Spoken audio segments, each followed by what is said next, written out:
Okay, so I believe that we're good to go here, guys.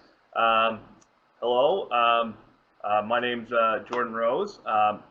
We're here today to discuss the Nova Scotia emergency ventilator project that we worked on, and how we used lean project development and lean manufacturing to complete a functional mechanical ventilator prototype in 3 weeks. With me today is Justin Lewis. Hey guys, my name is Justin Lewis. I'm also an R&D engineer here at Protocase. We're used to dealing with kind of mechanical problems in a short-term development time. So we thought we might be a good matchup for this project when it came about. And yeah, we just want to kind of tell you the story about how it went today. So before we get started on the ventilator, I just wanted to talk a little bit about who Protocase is. So Protocase is a proudly Nova Scotian company located in Sydney. We specialize in making custom parts for our customers globally. These parts can be sheet metal parts, CNC machine parts, or 3D printed parts. We pride ourselves on our lean manufacturing model. So what that means is we spend a lot of time focusing on improving our workflows and increasing our quality control to ensure that we can offer our customers low lead times with no minimum orders at a fair price. So that's who we are. So getting into the ventilator itself, I just wanted to talk a little bit about how it got started. So obviously, as everyone knows, if we go back to March of this year, the COVID-19 pandemic hits. At that time, we knew that we were somewhat uniquely positioned to help with the pandemic due to our manufacturing capabilities, and two, to the amount of technical knowledge, I guess, we have in-house at Protocase. So we reached out to the medical community and asked them, hey, what is it that we can best do for you? It became apparent fairly quickly that there was a potential need for ventilators. The initial information about the disease was that ventilators were very helpful. However, ventilators are not widely available in our ICUs, so there was a concern that we could run into a situation where we have far less capacity than is required, and we fall into an emergency, mostly due to the fact that we don't have the equipment to save people's lives. It was kind of stressed to us at that time by the medical community, the importance of how fast we needed to be in trying to get something working for them, because the numbers of cases were rising so rapidly throughout the world that we wanted to be ahead of this thing and make sure that we had something in place should a crisis hit home. So we are somewhat specialist here at Protocase in lean project development. So trying to get something working well very quickly. So the first step in that is determining what our minimal acceptable deliverables are. So to talk a little bit more about that, we had to identify, I guess, where we wanted the device we wanted to design to land on the spectrum of performance as it relates to ventilation devices. So as you can see there, there's a vast range of devices. On the low end, you have a simple ambu bag. These are great for a pinch situation. They're simple. However, if we ran into a situation like we anticipated, where the ICUs are being overrun, these don't really work because they require such a large amount of human labor as that feedback loop to ensure a patient is safe and healthy is really the operator of the bag. So we knew we couldn't be that simple. However, we also knew we couldn't be on the high end of the performance spectrum. We couldn't produce a device like an ICU ventilator that would cost $500,000, be very complicated to design and manufacture, and we wouldn't meet the timeline that we anticipated with a device like that. So we knew we had to be somewhere in the middle. So we needed to have all the main functional features that the ICU ventilator provides, such as feedback loops so that A human doesn't necessarily need to be present all the time to adjust settings. And we also need to be cost effective and be able to manufacture this device somewhat rapidly in-house. So now that we had our design parameters or our minimal deliverables kind of scoped, we needed to build our team. So we wanted to have a focus on our community here. When we were building our team, we had a lot of mechanical expertise in-house at ProtoCase. We've also worked on projects with the folks at the Makerspace, which was a Nova Corp funded, and as well as Advanced Glazings Limited. So we kind of came together to work on the mechanical design. We quickly realized that although we had some knowledge, we were lacking in the electrical area of the design, so both the electrical design and manufacturing. So we reached out to the good folks at Ingenuity in Halifax, and they were a great help in getting that sorted for us. And then the other big part of the design, obviously, with any sort of medical device is quality control.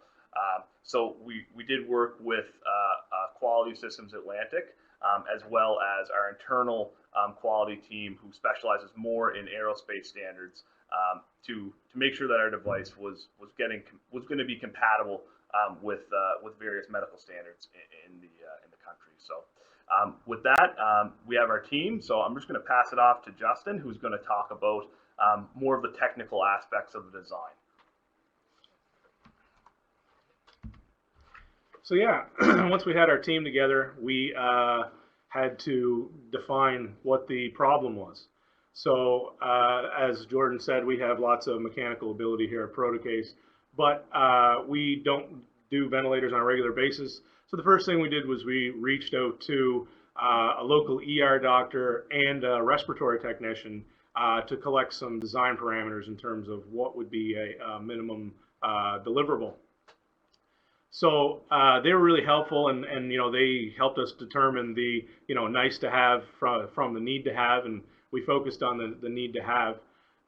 So a few of the things that it needed was needed to be an ICU grade device, which would be essentially means to do with the cleaning, the ability to clean it, the reliability. So it had to be a typical operating level that you would see in a hospital. The other thing is that it needed to have a feedback for asynchronous breathing. With the asynchronous breathing, it would be situations that a human might have, such as coughing, hiccuping, or any of those would require a feedback for the machine to adjust to them, to not cause more distress than they were already under.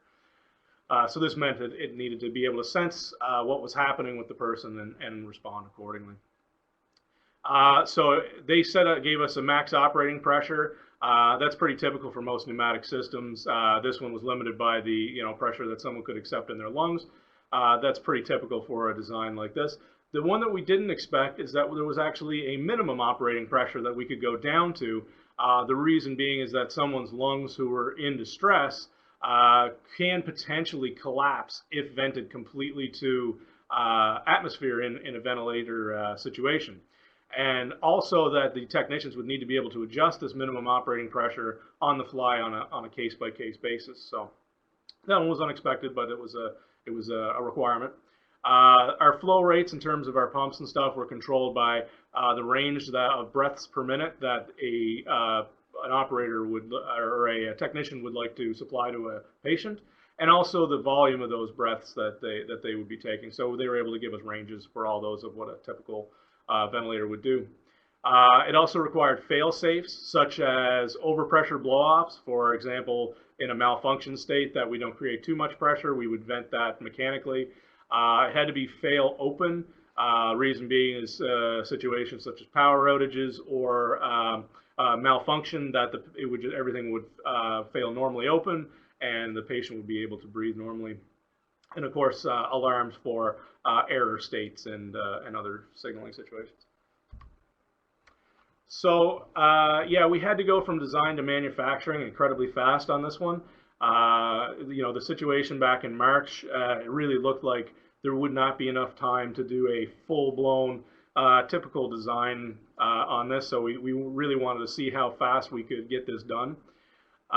So the first thing we did is we developed a design schematic according to the requirements, just in terms of what the components, what each component was going to have to do. So we then made a bill of material based on that schematic, and that's kind of where the trouble started with a lot of the design. Was that at that time in March and April, we found that the overstressed supply chain of components like this was going to cause an issue for us. Seemed like folks around the world kind of had the same idea we had, is that we may need to make these things, and we were finding that valves, solenoids, pressure sensors that operate in the ranges that we would see were getting to be in very short supply. They were disappearing from inventories from our suppliers. So what we decided to do was look at our bill of material and figure out how much of this stuff could we build in-house. And Protocase, having the resources that we had, we were very fortunate to find out that almost everything on the list, we could build our own components in-house. We could build our own check valves, we could build our own solenoids.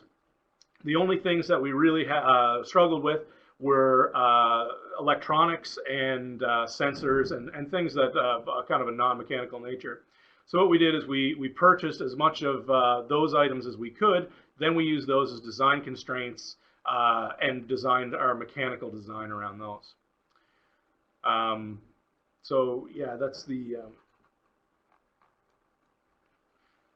So yeah, we were able to do this really rapidly in-house with utilizing 3D printing. 3D printing is great for lean manufacturing in terms of being able to test things out. We were able to do multiple revisions on things like check valves, solenoids, multiple revisions in a day. But also, we also had the advantage of having in-house low quantity, quick turnaround machining and sheet metal, and this allowed us to actually go from 3D printing to full manufacturing in, for example, aluminum within the same day. So we were, this resulted in us being able to go from a turnaround from our initial problem definition to our first functioning prototype within 3 weeks. So we were very pleased with that. So here's some examples of iterations we did. This was our pneumatically actuated solenoid valve. So on the left, you can see our first 3D printed version. Well, mostly 3D printed. It's got a little bit of sheet metal on there too.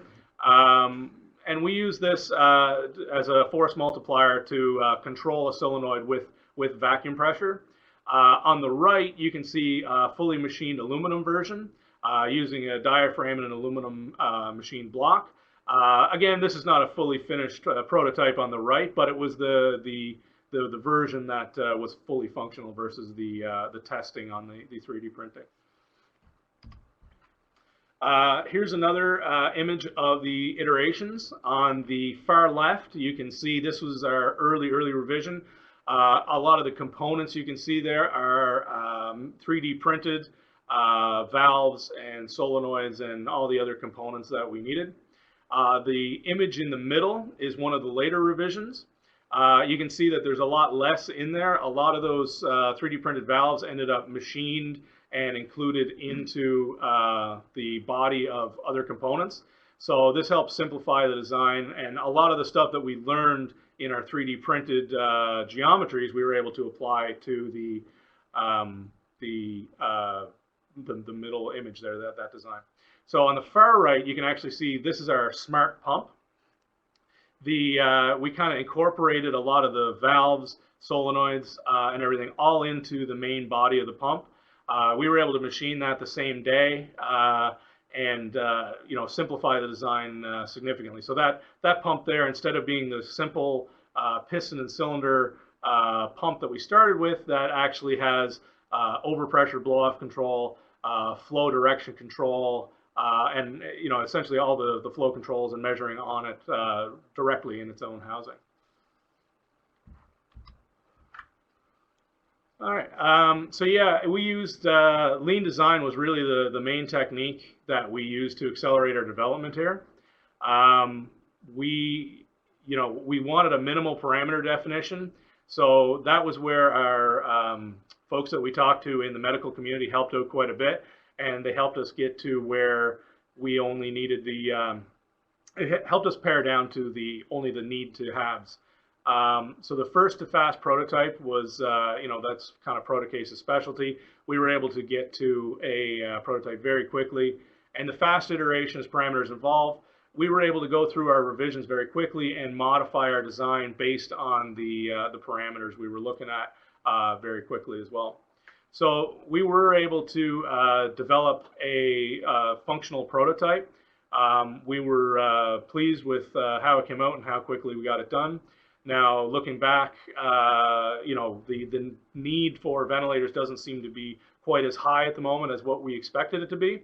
So we have our design, and we're going to hang on to it, and should it ever become necessary. But what the real great takeaway of this project is what it actually allowed us to do internally at Protocase in terms of project management. Previously, our research and development department had a kind of a resource allocation plan that had projects and projects owners somewhat isolated from each other. We were, a little bit of our own islands. Coming together on an emergency project like this as a team showed us that we can be a lot more effective and efficient when pooling resources on single priorities. This has led to some structural changes in the kind of the project management that we do, and we kind of treat every project as an emergency now. Pool resources on sole priority, create critical path plans, and apply lean techniques to these to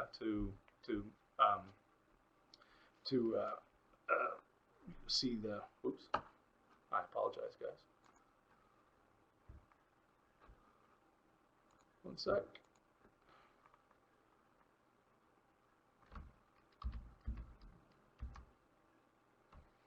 Sorry, guys, lost my spot there for a sec.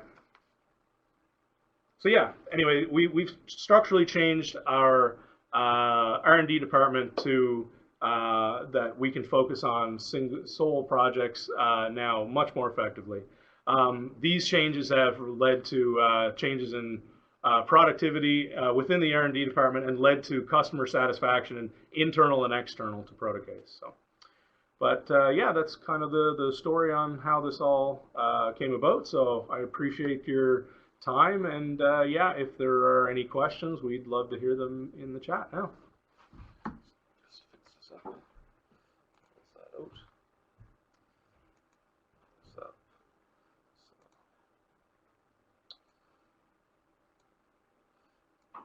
over here.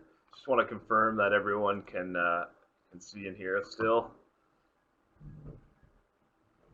Okay, yeah, we're just going to have a look through the chat for any questions here. Okay, thanks, guys. We'll just go through the questions in order here. So these are all before.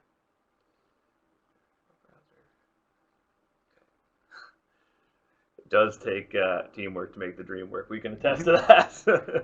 Yeah, okay. Did you get Health Canada's approval for the potential sale? So, Justin, do you want to answer that, or do you want me to? Sure. Yeah, we have an application in with Health Canada at the moment. It's looking a lot like we would have to invest quite a bit more in terms of reliability testing and everything to get this fully certified through there. So the capital costs, and in terms of what we're seeing in the market for demand, kind of means that we're kind of we're sitting on the prototype at the moment. Yeah. So the next one is from James Fryers, which is there were a number of companies which pivoted to ventilators during the pandemic. As the creators of a seemingly sophisticated device, what are your thoughts about the criticism levied against some, example Virgin and Orbit, that their devices aren't sophisticated enough to be used for any of the COVID-19 patients, and that their efforts amount to a PR stunt? Yeah, I'm not super familiar with those devices, so I'm not sure I can comment on the sophistication level of theirs. What I can say is when it comes to the sophistication level, this is why we went to, like I said, local ER doctors and technicians to find out exactly what they needed.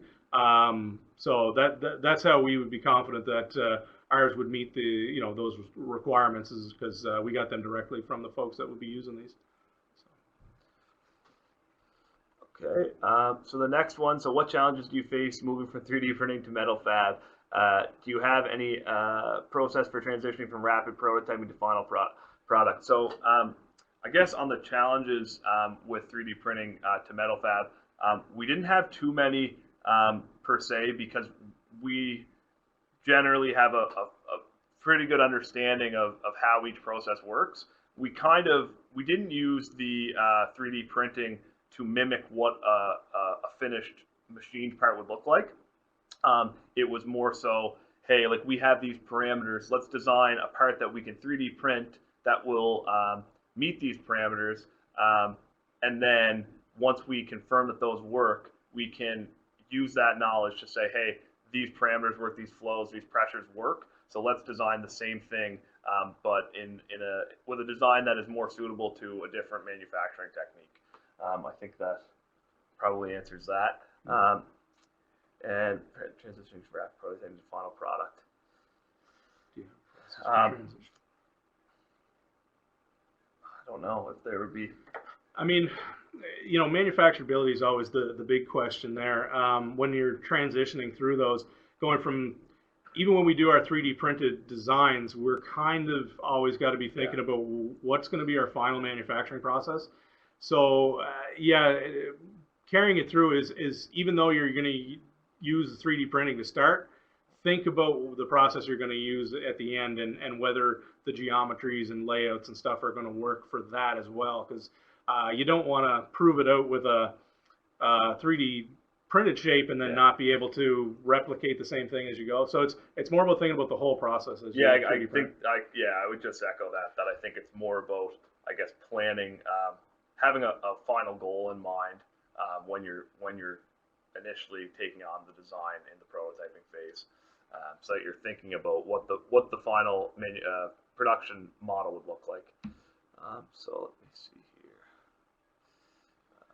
Have you used the prototypes on animals and verify the ventilators work per original spec? So we didn't use them on animals. No, that was kind of the next stage when we kind of put the project on hold, was use pig lungs. We did use like an artificial lung to test it, which you can adjust compliance on and all those sorts of things to mimic a human lung. But no animal testing. That was kind of in the next phase, should it move forward. Yeah, we did a lot of benchtop lab testing, water columns and all that stuff. We designed a bunch of testing rigs that we used to do it. But no, animal testing was one of the next steps, but that was around everything slowed down. So can you elaborate on lean techniques? Yeah, sure. So do you want to take that, or do you want me to? Sure. It's mostly kind of critical path.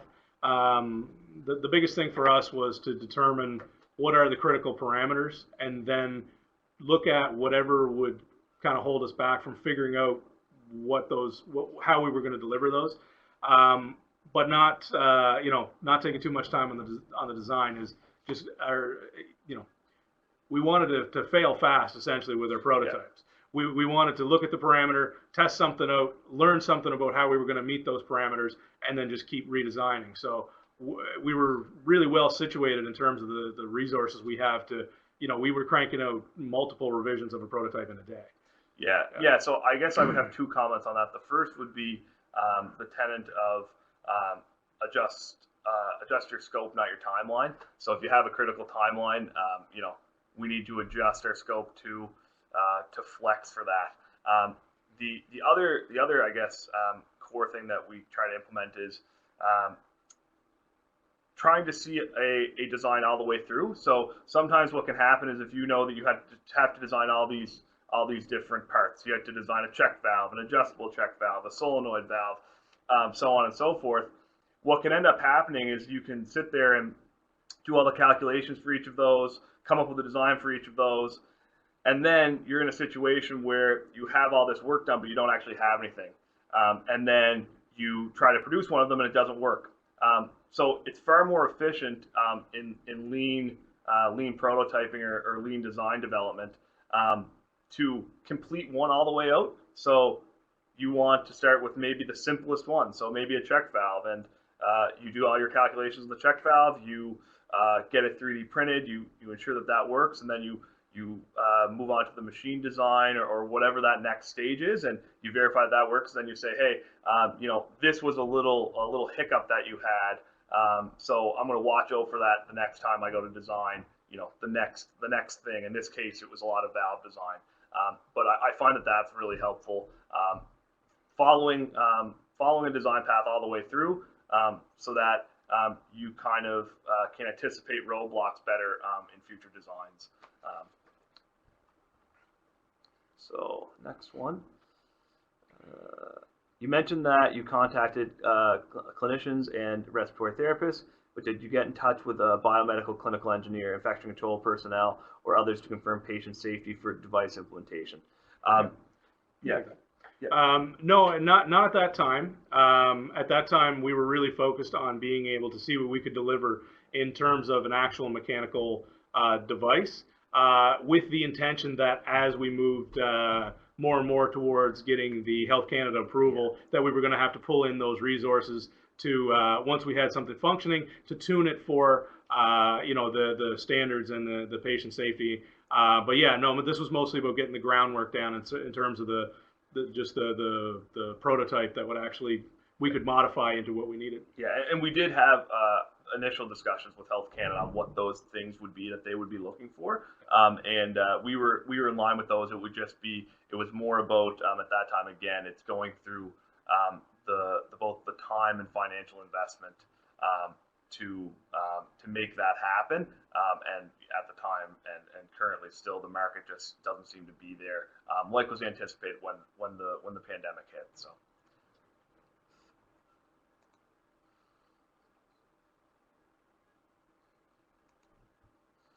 Okay, so thank you for answering.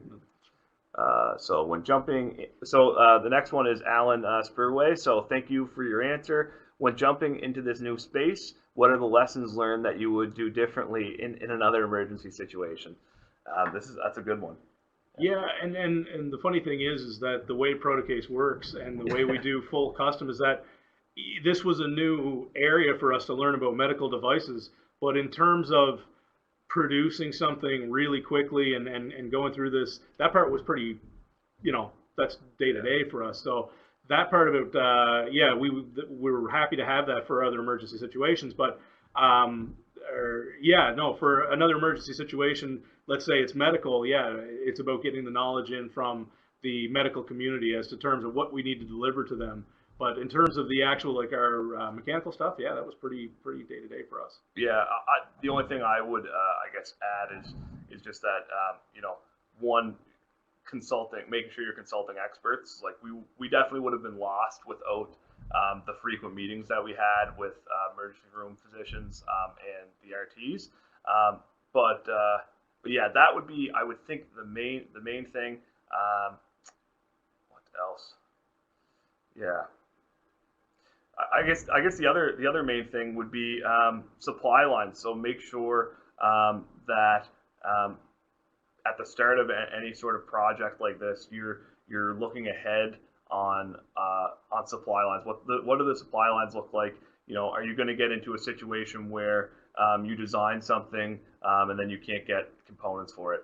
That would be the other one, because in general, that's not really an issue. Like the world we live in, fortunately, there's lots of parts that you can get, in a couple weeks. So yeah, there's lots of parts that like check valves and all that stuff that we spoke about. That even though technically we can build ourselves, in normal situations we would never do that because it would be more expensive for us to build them than to buy them.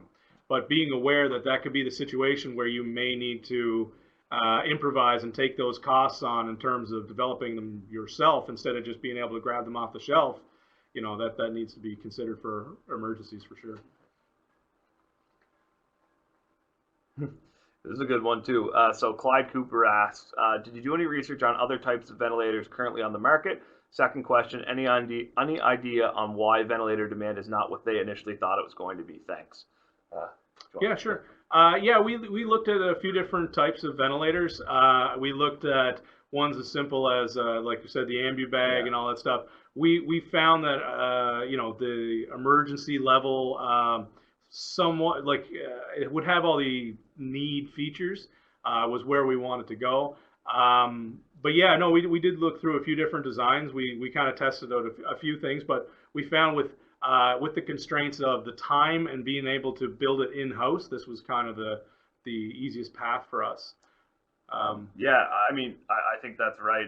The main things that we saw in discussions with again the medical personnel was a lot of those designs that you see where it's just like it's a linkage that automatically is pumping or cyclically, I guess, pumping the ambu bag, and that can be problematic mostly for the asynchronous breathing, as Justin discussed. Mm-hmm. Then also, you're not really controlling key parameters like pressure, and so I guess you can control cycle rate pretty easily. But yeah, and the information we got from the experts was that could very easily damage a patient's ability to receive oxygen by damaging the lungs. So yeah, that would be the main thing that I guess we saw with a lot of the designs that you see were along that line.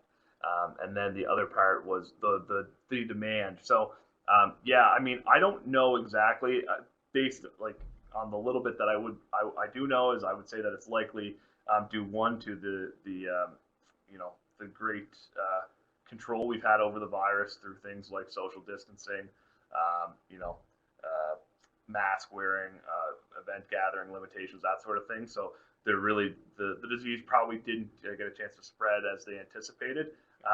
And also that it doesn't seem like ventilators are seem to be prescribed much. I mean, I'm really talking outside of my expertise here, but it doesn't seem to be the case that they're prescribing them as much. But also there are lots of other companies like in the U.S. that are building them now too. So that supply is also there.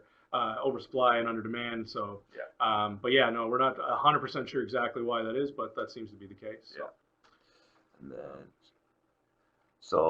Mario Ramirez says, were you planning to have some human factors input for ease of use? So, is that like maybe with the controls? I don't know if we discussed that. Yeah, I'm not. Yeah, Mario, sure would you be able to clarify? You might be able to answer it better then.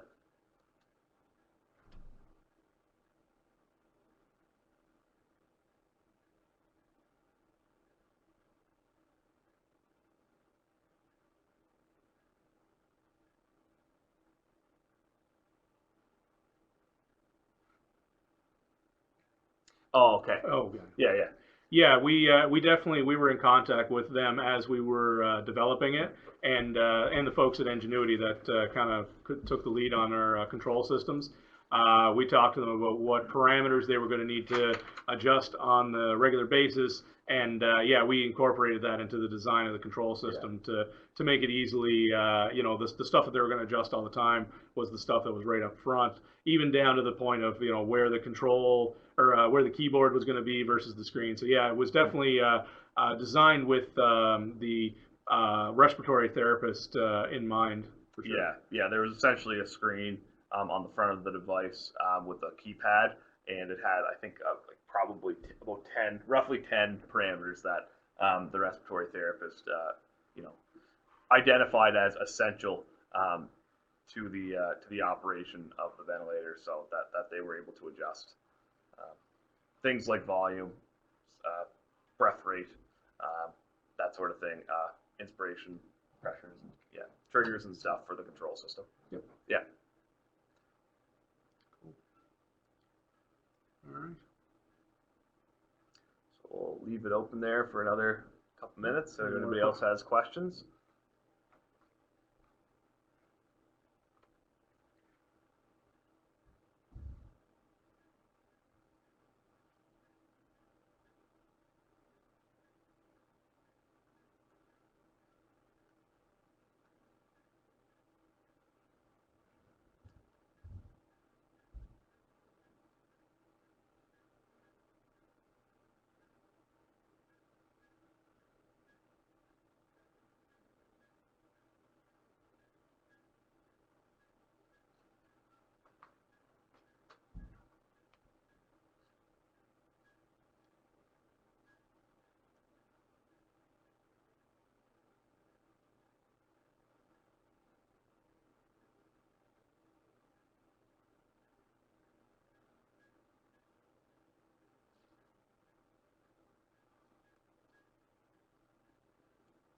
Yeah, we see a few folks typing there. We're just waiting to get some more questions. So.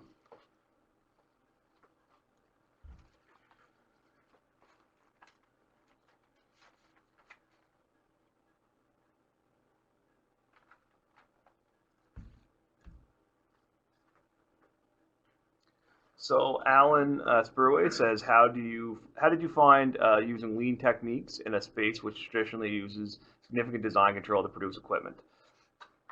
Yeah. So do you want? If you I mean, my I can't comment directly on I guess the space as it relates to how they traditionally use longer design cycles, but obviously that is for the other thing here, and I just what it was getting at was the yeah, when we talked to Health Canada and stuff too, when this was going on, and like they do have significant design control on a regular basis. They really were open to the idea of seeing what we could offer in terms of an emergency level. There was talk of not lowering, but relaxing some of the more stringent design control regulations and everything to allow us to respond in an emergency situation. That was all ongoing at the time. There was never a conclusion of that, but that looked to be the way it was headed in March when everything looked pretty rough. Not that it doesn't now, but definitely we didn't know what we were dealing with in March. So there was talk of being able to relax some of those, that we would be able to get in and they would kind of customize what we had to prove to them in terms of safety and reliability. Yeah, trying to strike that balance between testing and implementation should there be an emergency. But no, in general, definitely it would make sense to have a longer design cycle where more cycle testing can be completed. But in this case, it was trying to strike that balance. So.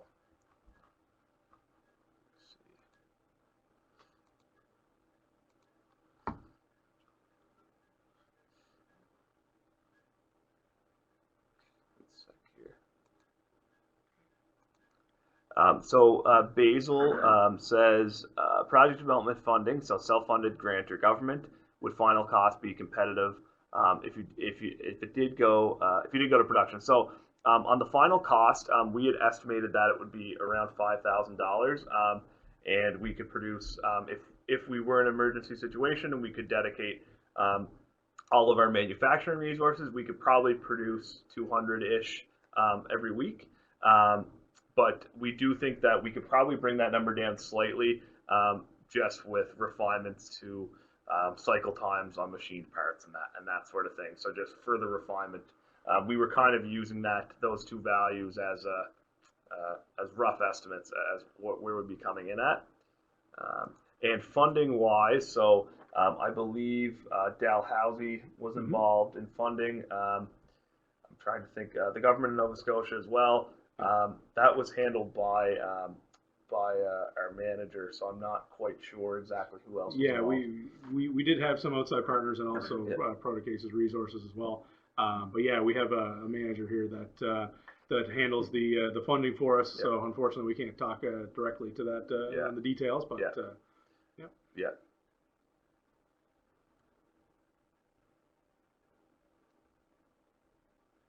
So yeah, we're all caught up on the questions there. If anybody has anything else, please feel free. Yep.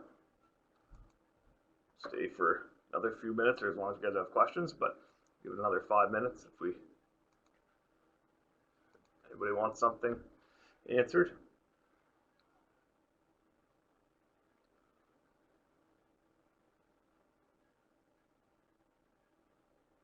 I guess the other thing too that we didn't really go into too much was just how we were so uniquely positioned to do this because of what Protocase offers. So, I mean, the ability for us to have a part in our hand a day after we designed it was pretty special, I think, in terms of pulling this off. So, I mean, we can't take all the credit. We have to thank our production folks immensely for making sure that they were getting this stuff back for us in a timely manner. They were our saviors for sure on those stressful nights. So no, absolutely, the system that was established here was mostly just a kind of a tool that we could utilize that was already kind of honed and set up in terms of you know, getting stuff back quickly and being able to test it out. So yeah, and I mean, even, you know, particularly, you know, electronics enclosures, you know, that's what we specialize in. Like, we focused on kind of the guts of all this equipment and all the, and then we're like, oh yeah, we got to put it in a case. So we kind of had a moment of, you know, the customers we normally have, and Yeah. that it was kind of, well, the box you put it in is a bit of an afterthought. And yeah, essentially we, you know, went over to our engineering design services folks and said, hey, can you guys build us a box for this? And we could go back to work on what we needed to do. Yeah. And they came back with an awesome case. So Yeah. yeah, being able to do stuff like that and being able to hand those, you know, being able to hand that bandwidth off to another section of the company was, it was phenomenal. So yeah, no, they helped us out quite a bit. Yeah.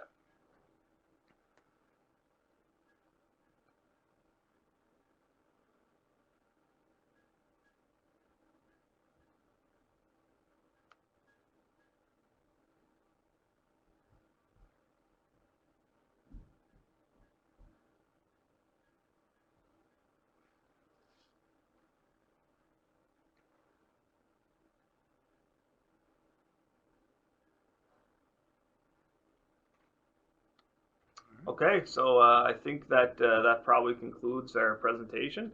Um, just wanted to thank everybody for attending. It's really nice getting the opportunity to share our story. So, yeah. No, we appreciate it, guys. Thanks for listening. And yeah, if you guys have any questions, you can always hit us up. Yep. Okay. Thanks, guys. Bye.